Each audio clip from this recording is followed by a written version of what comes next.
Hello, Congregational Church of Amherst and friends. It is Friday, another beautiful day, and I am here again to offer a thought as we round out another week of living with COVID-19. Last week I shared a little bit about a trauma theory that I learned while doing my clinical pastoral education, my CPE residency, as we call it. I talked a little bit about how we are all going through a sort of collective trauma experience right now in this time, and I shared some ways that we can help ourselves and our loved ones heal as we face all of this together. And as I thought about what I wanted to share this week, I was thinking back to that video and the things that I learned at CPE, and I thought, you know what? Maybe I'll talk today about something else I learned in North Carolina that could be pretty relevant to another aspect of this pandemic. This pandemic has brought about something new to many of our lives, I think, especially for those of us that normally do work with people in person, and that is the Zoom meeting.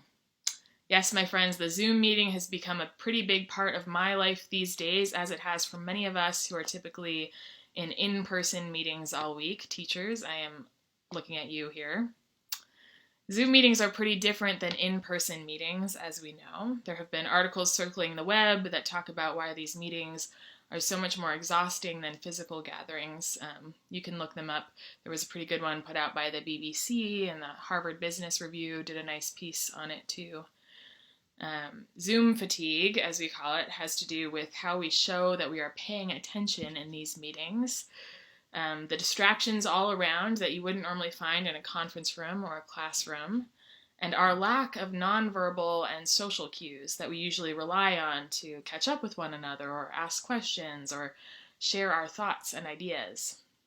And I find that unless I'm in a one-on-one conversation or unless I'm leading the group or the meeting, I am far more likely to find myself a little distracted or daydreaming in Zoom meetings than I ever was in person. Anyways, if you have found yourself distracted on these calls, or just even outside of Zoom meetings, just in general, a little more distracted, I'd like to introduce you to a concept that I learned in CPE called active reverie. Active reverie. Reveries are kind of like daydreams. They're the place our minds drift to. They can be kind of mundane memories from the past, or the details about our laundry list or our shopping list, reflections on a phone call that you just had like an hour ago, or it can even be like that little nagging thing in the back of your mind that you meant to remember and you can't quite recall. Reveries are the little pulls on your attention that leave you feeling adrift in conversation or from whatever you were just supposed to be paying attention to. So you might ask me, what makes a reverie active? And that's a good question. Well, believe it or not, these daydreams are more often than not trying to tell you something. Sometimes when my chaplain group would get back together to discuss our patients for the day or our cases or what we had learned, there would be a case that someone just couldn't quite get their heads around. Sometimes it would be hard to focus on the patient at hand, hard to go deep on what they were confiding or expressing without finding our minds wandering.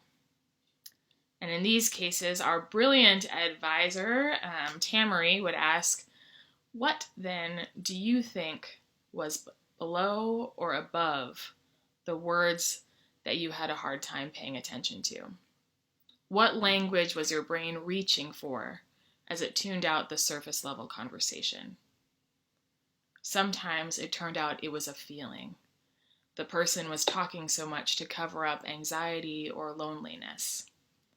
Or the person wasn't engaging very well, and so our daydreams picked up on sadness or depression.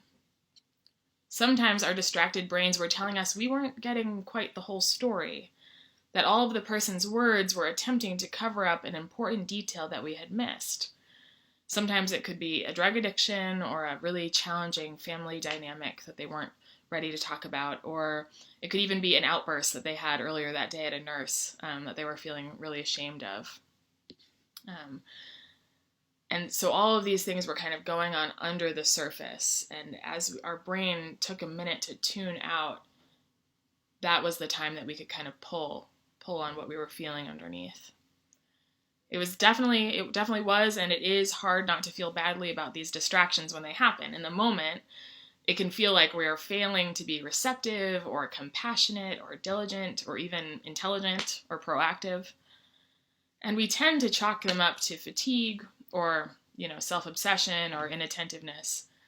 But all of this self-judgment can keep us from the unique insight our daydreams, our reveries are offering us. What are the truths below and above the words being said? And what is my mind trying to show me during this mental checkout?